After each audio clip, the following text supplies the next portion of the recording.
বাঁকুড়ার একটা high primary স্কুলের হেডমাস্টার সরকারি চাকরি করে, মুসুরির ডাল বানান করতে পারে না। একটা প্রাইমারি স্কুলের হেডমাস্টার মুসুরির ডাল বানান করতে পারে না, অথচ সে প্রাইমারি স্কুলে চাকরি করে।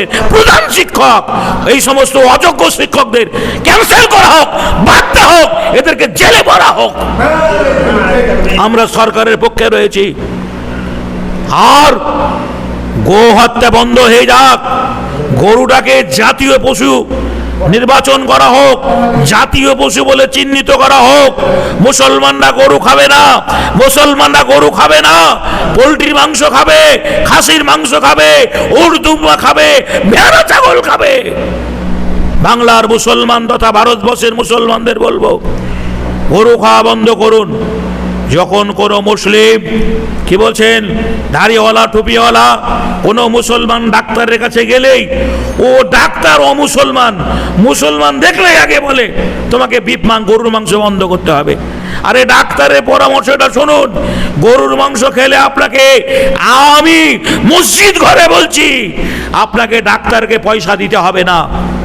আপনার শরীর সুস্থ থাকবে, আপনি সবজি খান, জি আপনার শরীর সুস্থ থাকবে, আপনার শরীরে মেদ জমবে না, আপনার শরীরে থাইরয়েড হবে না, আপনার পেটের কোনো কমপ্লেন থাকবে না। জি এই সরকার যদি গরুর মাংস টোটালি বন্ধ করে দেয়, তাহলে শুধু মুসলমানরা ভালো থাকবে না, সবাই ভালো থাকবে, সবাই ভালো থাকবো। এদেশে যদি মদ বন্ধ হয়ে যায়, তাহলে মাতাল খুঁজে পাওয়া যাবে না। এদেশে গুটকা খৈনি তিরাঙ্গা বন্ধ হয়ে যায়, তাহলে আজকে স্টেশন বাস স্ট্যান্ডগুলো ভালো থাকবে, যা চকচকে হবে, সুন্দর বাংলা গড়ে উঠবে, সুন্দর বাংলা গড়ে উঠবে। বন্ধুরে আমার, আগামী দিনে এই সরকারের উপরে আঙুল তুলে কথা বলার লোক থাকবে না, আঙুল তুলে কথা বলার লোক থাকবে না। সরকারকে অশেষ ধন্যবাদ। আমরা চাইছি এইরকম সরকার বাংলার মাটিতে আসুক, এইরকম সরকার বাংলার মাটিতে থাকুক। তার শুভবুদ্ধি চেতনা সম্পন্ন উপরের মানুষ আজকে যেভাবে এক এক করে সাজেশন শুরু করে দিয়েছেন, ধর্মীয় কোনো এতে যিনি ইমাম ভাতা, মুয়াজ্জিন ভাতা, পুরোহিত ভাতা, এগুলো বন্ধ থাকবে। আরে হ্যাঁ, আমি আলেম বলে বলছি না, এখানে এক শ্রেণীর মানুষের উপরে অন্যায় করা হয়েছে, অবিচার করা হয়েছে। বলবেন কেন? সনাতনী হিন্দু ভাইদের পুরোহিত ভাতা পেয়েছেন মুসলমানরা, জি আপনার আলেম মুয়াজ্জিন ভাতা পেয়েছেন, তাহলে আদিবাসী হিন্দু ভাইরা কি করেছেন? আদিবাসী হিন্দু ভাইরা তো কিছু পায়নি, হিন্দু ভাইরা আদিবাসী ভাইরা তো কিছু পায়নি, তাদের তো কোনো ভাতা ছিল না। এখানে তো খ্রিস্টানদের ভাতা ছিল না, গির্জাই ভাতা ছিল না, এখানে তো বৌদ্ধ ধর্মের তাদের ভাতা ছিল না, এখানে তো আরো অন্য ধর্মাবলম্বী মানুষ রয়েছে, তাদের ভাতা ছিল না, শুধু দুটো সম্প্রদায়ের ভাতা ছিল। ভাতা থাকলে সব ধর্মের ভাতা থাকবে, সাঁওতালদের ভাতা থাকবে, বৌদ্ধদের ভাতা থাকবে, খ্রিস্টানদের ভাতা থাকবে।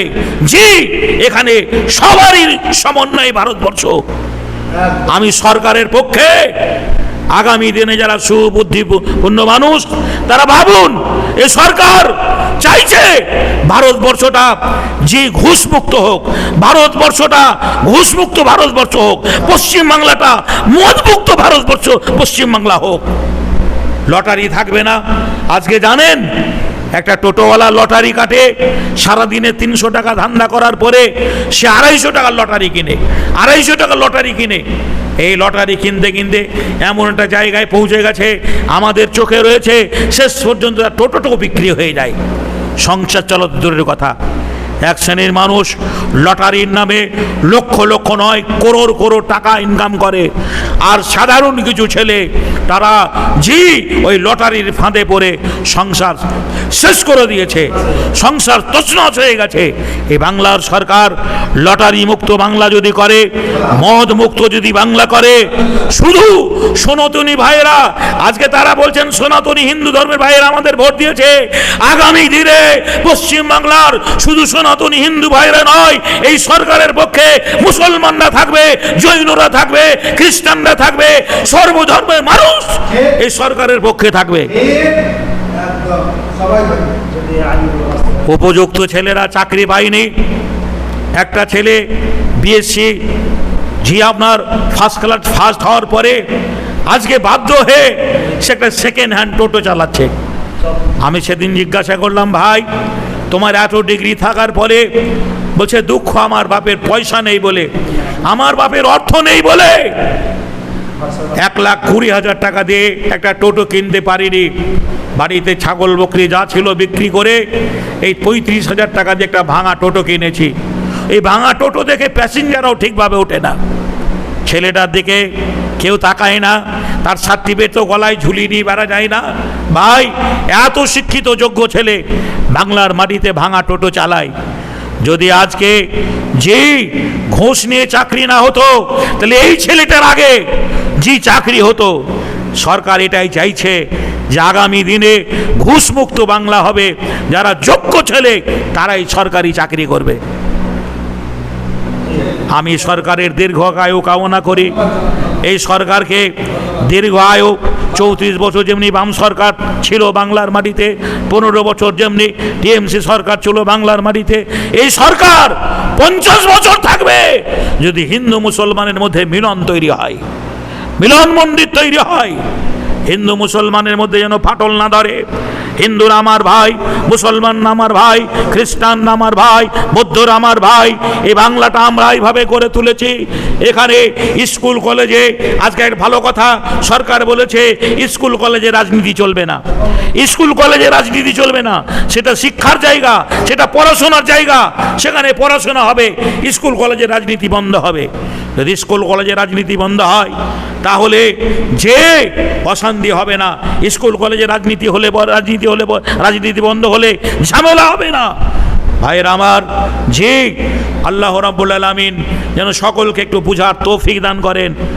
আমি ছোট গানের মানুষ, অত ভাষা আমার নেই, তবে বলবো গুজবে কান দেবেন না, গুজব ছড়াবেন না, গুজব রটাবেন না।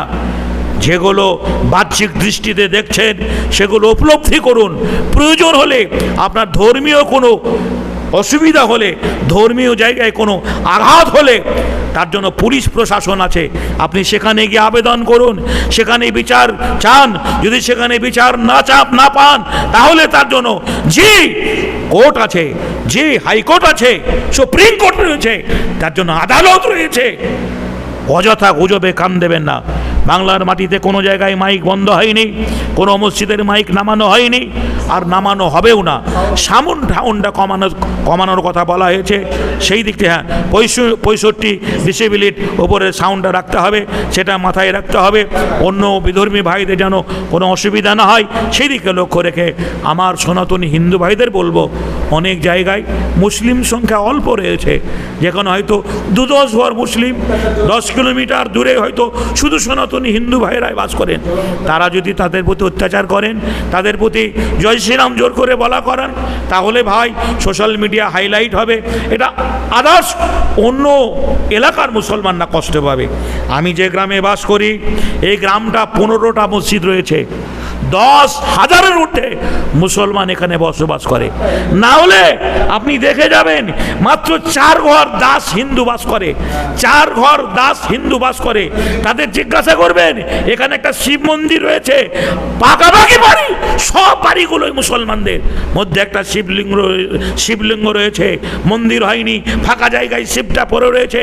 ওই 4 ঘর হিন্দু ভাইরা বলতে পারবে না যে আমাদের এই শিবের উপরে, আমাদের উপরে তারা আঙুল তুলেছে, আমাদেরকে অন্যায় কথা বলেছে, অকথ্য গালিগালাজ করেছে, খারাপ ভাষা ব্যবহার করেছে। আমরা তাদেরকে মা মাসি করে নিয়ে চলি, তাদের সম্মান দিই, তাদের শ্রদ্ধা জানাই। তারা আপদে বিপদে পড়লে আমরা ঝাঁপিয়ে পড়ি। আমি এই জন্য বলছি, আমি 15 বছরের অভিজ্ঞতার কথা বলছি। 15 বছর ধরে সাগরদিঘি স্বেচ্ছাসেবী সংগঠনের আমি যেন সক্রিয় কর্মী। সাগরদিঘি স্বেচ্ছাসেবী সংগঠন নামে যেন সক্রিয় কর্মী। আমরা বিচার করি না। রাতের অন্ধকারে আমাদের ফোন করলে আমাদের ছেলেরা সেখানে ছুটে যায়, যে একটা হিন্দু মেয়ে রক্তের অভাবে মরছে, আমরা তার চেহারার দিকে তাকাই না, মেয়েটা হিন্দু না মুসলমান। আমরা তাকে রক্ত দিই, মুসলমান ছেলেরা রক্ত দেয়, হাজারো প্রমাণ আপনারা সোশ্যাল মিডিয়ায় পাবেন। বন্ধুরা আমার, ভাইয়েরা আমার, অনেক মুসলিম ছেলেরাও যেমনি হিন্দু মেয়েদের রক্ত দেয়, অনেক হিন্দু ছেলেরাও মুসলমানদের রক্ত দেয়। এটা বাংলা, এটা পশ্চিম বাংলা। এখানে হিন্দু মুসলমানের দাঙ্গা চলবে না, এখানে হিন্দু মুসলমানের পার্থক্য চলবে না। এক অপরে আমরা ভাই, মোর এক বৃন্দের দুইটি কুসুম, হিন্দু মুসলমান, মুসলিম তার নয়নমণি, হিন্দু তাহার পান। এটা রবীন্দ্রনাথের বাংলা, এটা নজরুলের বাংলা, এটা স্বামী বিবেকানন্দের বাংলা। জি, আল্লাহ রাব্বুল আলামিন সকলকে সর্বধর্ম মানুষের যেন বুঝার তৌফিক দান করেন। যে এখান থেকে আমি আমার ক্ষুদ্র ভাষায় আমার বক্তব্য শেষ করছি। আসসালামু আলাইকুম।